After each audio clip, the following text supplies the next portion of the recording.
अथाष्टादशोऽध्यायः 18वां अध्याय पृथ्वी दोहन। श्री मैत्रेय जी कहते हैं, विदुर जी, इस समय महाराज पृथु के होठ क्रोध से कांप रहे थे।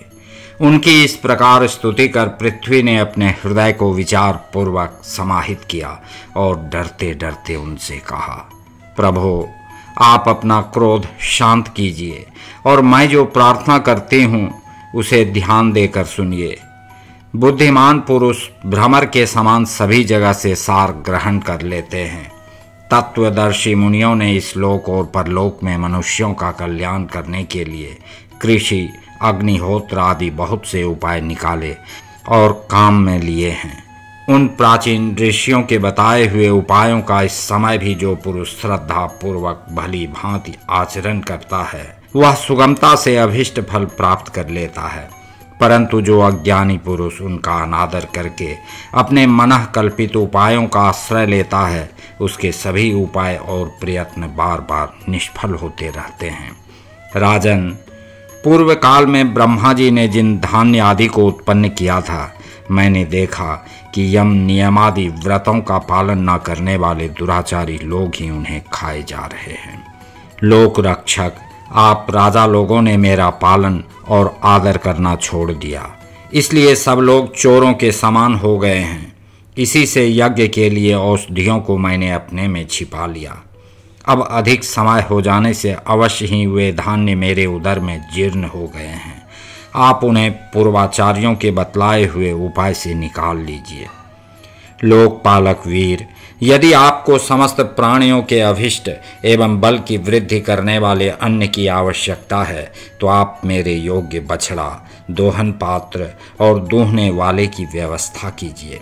मैं उस बछड़े के स्नेह से पिन्हाकर दूध के रूप में आपको सभी अभिष्ट वस्तुएं दे दूंगी। राजन, एक बात और है, आपको मुझे समतल करना होगा, जिससे कि वर्षा ऋतु बीत जाने पर भी मेरे ऊपर इंद्र का बरसाया हुआ जल सर्वत्र बना रहे, मेरे भीतर की आर्द्रता सूखने न पावे।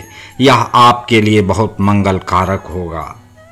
पृथ्वी के कहे हुए ये प्रिय और हितकारी वचन स्वीकार कर महाराज पृथु ने स्वयंभू मनु को बछड़ा बना अपने हाथ में ही समस्त धान्यों को दूह लिया।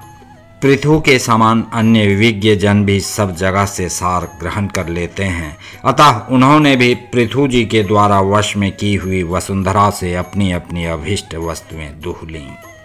ऋषियों ने बृहस्पति जी को बछड़ा बनाकर इंद्रिय अर्थात वाणी, मन और श्रोत्र रूप पात्र में पृथ्वी देवी से वेद रूप पवित्र दूध दूहा।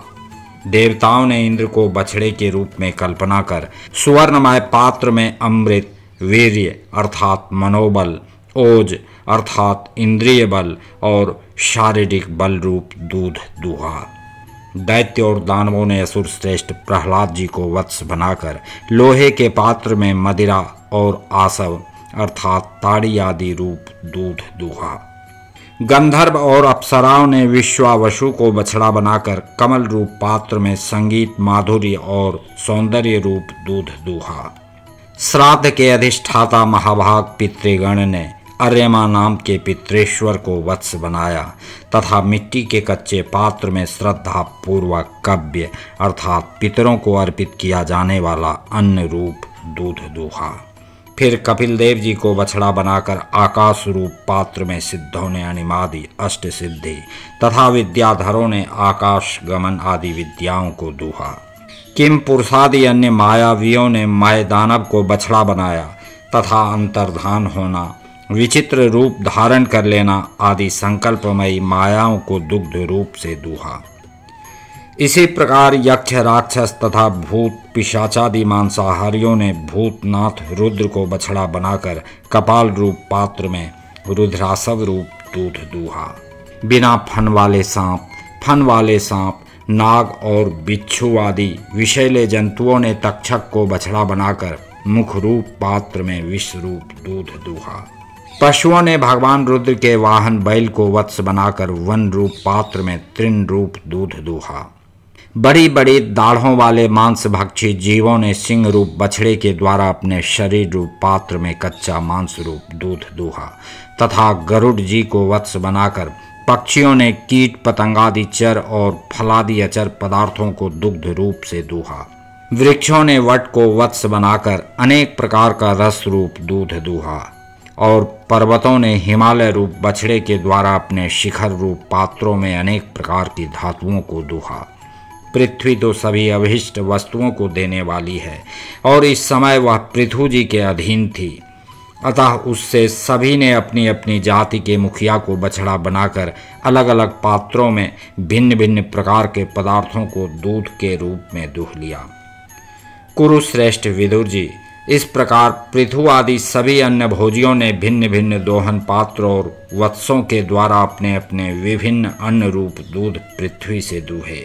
इससे महाराज पृथु ऐसे प्रसन्न हुए कि सर्व काम दुहा पृथ्वी के प्रति उनका पुत्री के समान स्नेह हो गया और उसे उन्होंने अपनी कन्या के रूप में स्वीकार कर लिया। फिर राजाधिराज पृथु ने अपने धनुष की नोक से पर्वतों को फोड़कर इस सारे भूमंडल को प्रायः समतल कर दिया। वे पिता के समान अपनी प्रजा के पालन पोषण की व्यवस्था में लगे हुए थे। उन्होंने इस समतल भूमि में प्रजा वर्ग के लिए जहाँ तहाँ यथा योग्य निवास स्थानों का विभाग किया। अनेकों गांव, कस्बे, नगर, दुर्ग, अहीरों की बस्ती, पशुओं के रहने के स्थान, छावनियाँ, खाने, किसानों के गांव और पहाड़ों की तलहटी के गांव बसाए। महाराज पृथु से पहले इस पृथ्वी तल पर पुर ग्रामादि का विभाग नहीं था। सब लोग अपने अपने सुविधे के अनुसार बेखटके जहाँ तहाँ बस जाते थे।